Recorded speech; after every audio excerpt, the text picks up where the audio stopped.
Hello friends, welcome back to my channel. आज से मैं एक नई सीरीज शुरू करने वाली हूँ। एसएससी जीडी 2022 का एग्ज़ाम आने वाले हैं। आने वाले क्या मतलब आएंगे, तो उनके लिए मैं इंग्लिश की एक सीरीज शुरू कर रही हूँ, जिसमें मैं आपको एसएससी के प्रीवियस ईयर का कंपाइलेशन दूंगी। तो मैं उन्हें खुद सॉल्व कराऊंगी हर एक क्वेश्चन पेपर को। तो सबसे पहले तो मैं बिग थैंक्स देना चाहूँगी आरबी सर को, शुभम सर को, जिनकी वजह से मुझे पीडीएफ मिली, तो मैं उन्हीं की पीडीएफ को रेफ़र करूँगी। And I would suggest you guys कि आप उन्हीं की पीडीएफ को जाके रेफ़र करो। तो लेट्स स्टार्ट, लेट्स बिगिन। तो सबसे पहले मैं आज शुरू कर रहे हैं कांस्टेबल वाला, हेड कांस्टेबल, जो मिनिस्ट्रियल हेड कांस्टेबल का एग्जाम हुआ था दिल्ली में, दिल्ली का, सो सॉरी। उसके लिए हम उसका फर्स्ट पेपर कर रहे हैं। तो 10th ऑफ अक्टूबर को हुआ था, सुबह मॉर्निंग की शिफ्ट थी। तो क्वेश्चन नंबर 1 क्या बोलता है? His whole life, so sorry, following sentence में आपको एरर फाइंड करनी है, ठीक है? तो पढ़ते हैं। His whole life he wrote music, played the piano and was a singer. तो इसमें मैं आपको दे रही हूँ 5 सेकेंड, मुझे बताओ देख के कि आंसर क्या है क्या नहीं है।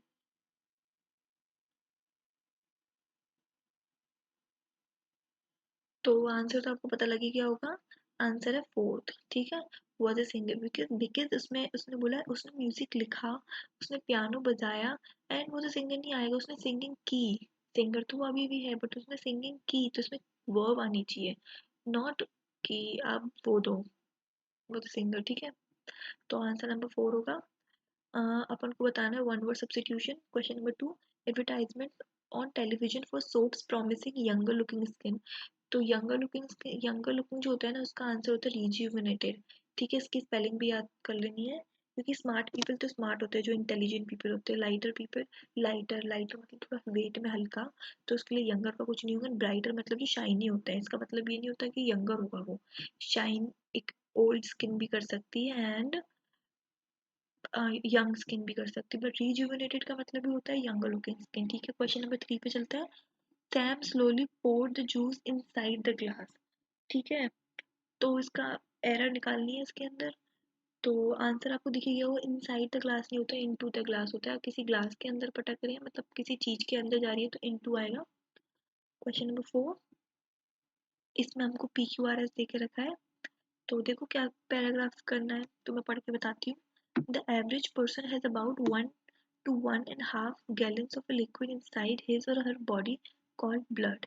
The circulatory system is responsible for the movement of blood throughout the body through blood vessels. Blood is the most essential and important part of the body's circulatory system. The heart is the pump that makes it all happen.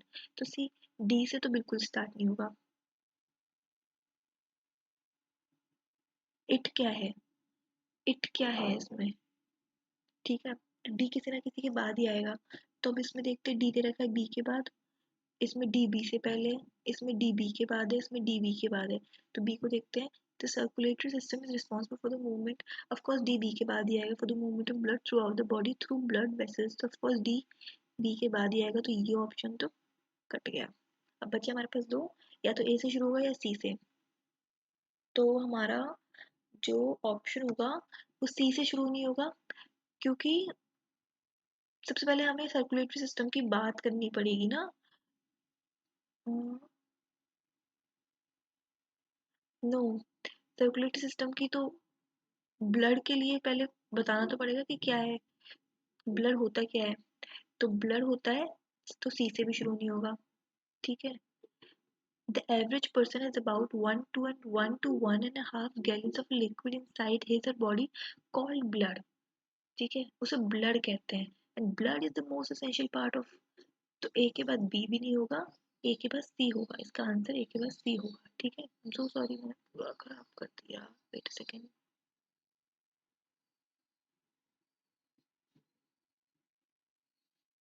Okay, question number 5, तो answer होगा इसका C, sorry D. He backed up his friend's claim, का idiom का मतलब बताना है। He backed up his friend's claim, backed up मतलब support करना, एडिट टू कुछ नहीं होता, विड्रू मतलब निकाल लेना, उससे अपना सपोर्ट हटा लेना, कलेक्टेड मतलब कुछ चीज कलेक्ट करना, ऐड करना उसके अंदर, सपोर्ट करना मतलब बैक्ड अप होता है। इनकरेक्टली क्या होता है? Supreme, eternal, ultimate, perfect. तो इटर्नल की स्पेलिंग ये नहीं होती है, ई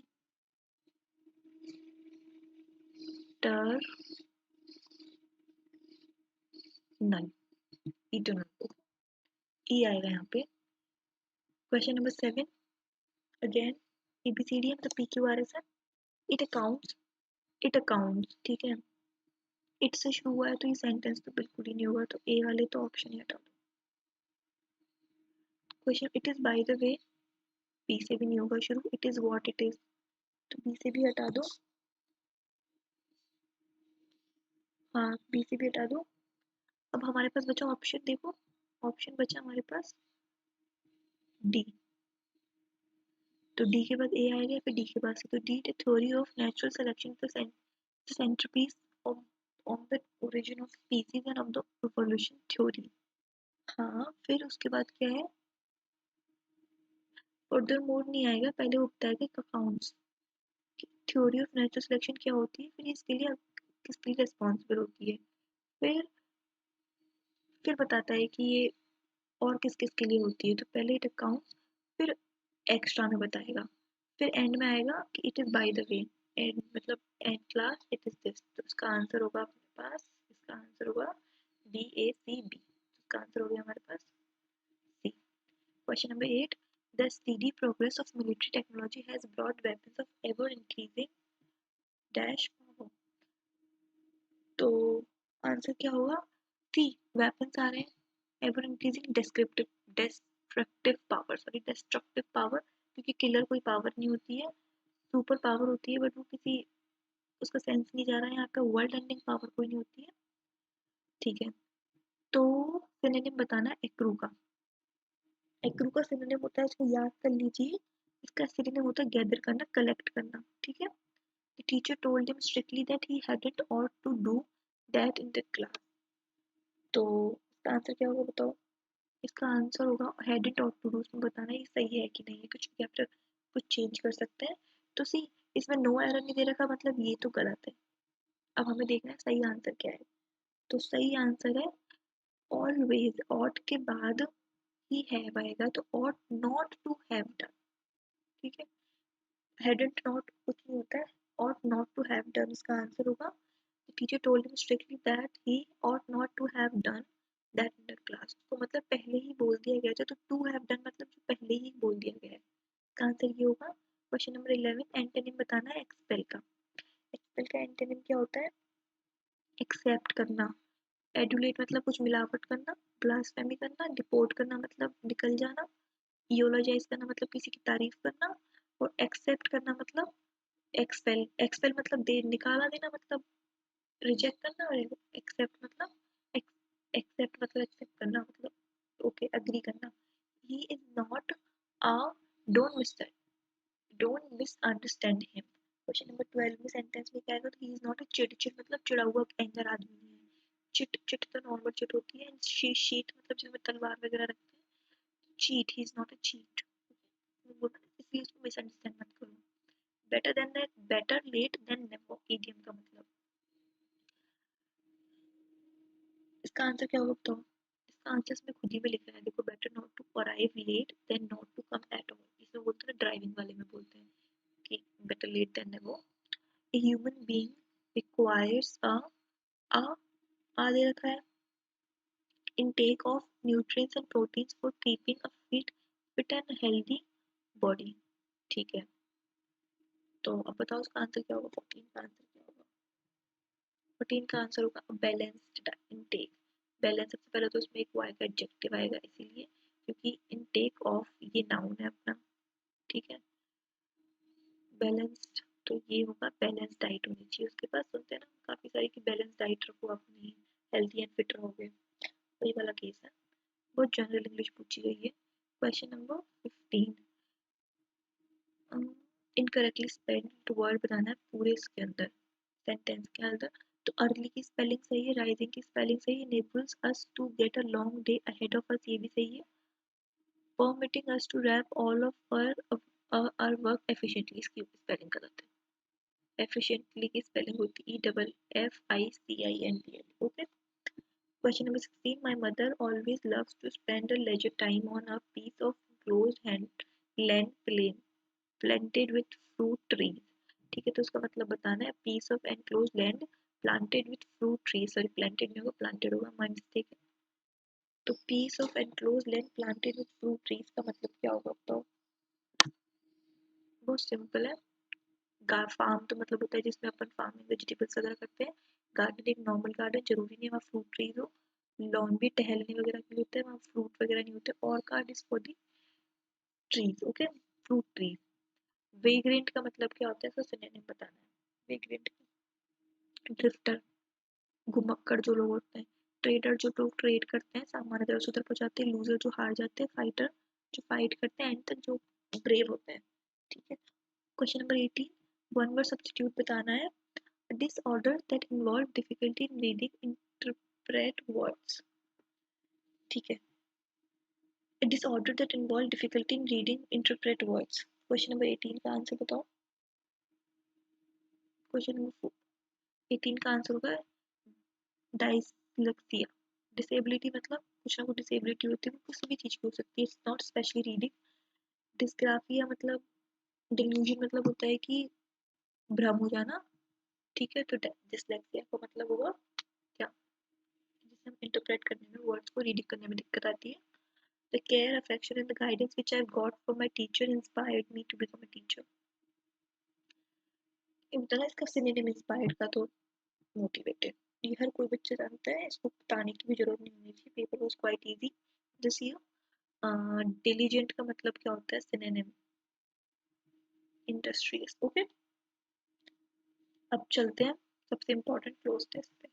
तो पढ़ो क्लोज टेस्ट को, मैं भी पढ़ती हूँ साथ साथ में। The room was decorated with a number of objects difficult to be seen around, small items of antique statuary and clay pots. The wall hung a thick dash about with ivy leaves. It was dash with a small chaise lounge. The wooden boards dash beneath the feet of the boy present. तो सबसे पहले question number 1 को देखते हैं। The room was decorated with a number of objects difficult to see around, small items और this। तो बताओ, difficult to be seen around, अगर सी फ्रीक्वेंट तो आएगा ही नहीं, फ्रीक्वेंट कोई ऑब्जेक्ट्स नहीं होते हैं, एब्सोल्यूट भी कोई ऑब्जेक्ट नहीं होते हैं, क्रीकी भी कोई ऑब्जेक्ट्स नहीं होते हैं। इट्स अनयूजुअल, अनयूजुअल ऑब्जेक्ट्स थे जो डिफिकल्ट टू हमको सीन अराउंड हो रहे थे। स्मॉल आइटम्स, एंटीक आइटम्स थे जो कि यूजुअली नहीं मिलते। एंटीक आ गया ना। ठीक है, तो क्वेश्चन नंबर 2 में क्या आएगा? The ball hung a stick. The ball hung a stick, तो बिसाइड द बॉल कुछ नहीं होता है, अपन द बॉल नहीं होता है, on the ball. On the wall hung a stick, hung a stick। Question number 3 में क्या आएगा? On the wall hung a stick dash about with ivy leaves। तो स्कैटर्ड नहीं होगा। अगर आप किसी चीज को हंग कर रहे हो तो स्कैटर्ड तो बिल्कुल भी नहीं होगी, हेल्ड भी नहीं होती वो, टाइड नहीं होगी वो अबाउट विद आईवी लीव्स, वो बाउंड होगी, उसके आसपास वो होगी। ठीक है। It was, it was dash with chase launch. तो फैमिश्ड कुछ नहीं होता, फीचर थोड़ी होगा कुछ। अगर फर्निश्ड होता है, भी फर्निश्ड आर होम, भी furnished our lounge. The wooden boards dash beneath the feet of the boy present। तो जो वुडन बोर्ड था, बॉय के पैर के नीचे वो क्रीक हो गया, चिपक गया। स्नैप्ड नहीं होगा, क्रम्बल मतलब हिल जाना, स्वाइप मतलब बदल जाना, तो सॉरी, तो हो गया क्रीक। ओके गाइस, तो मैंने आपको सारा कुछ करा दिया है, मैंने पूरा पेपर सॉल्व करा दिया है। कोई भी दिक्कत आई हो किसी भी क्वेश्चन में तो please feel free to ask. And again I thank you so much for the RB sir for providing this PDF. तो मैं आपको पूरा कॉन्फ़िगरेशन देती हूँ इस वीडियो में फॉर हिज पीडीएफ। तो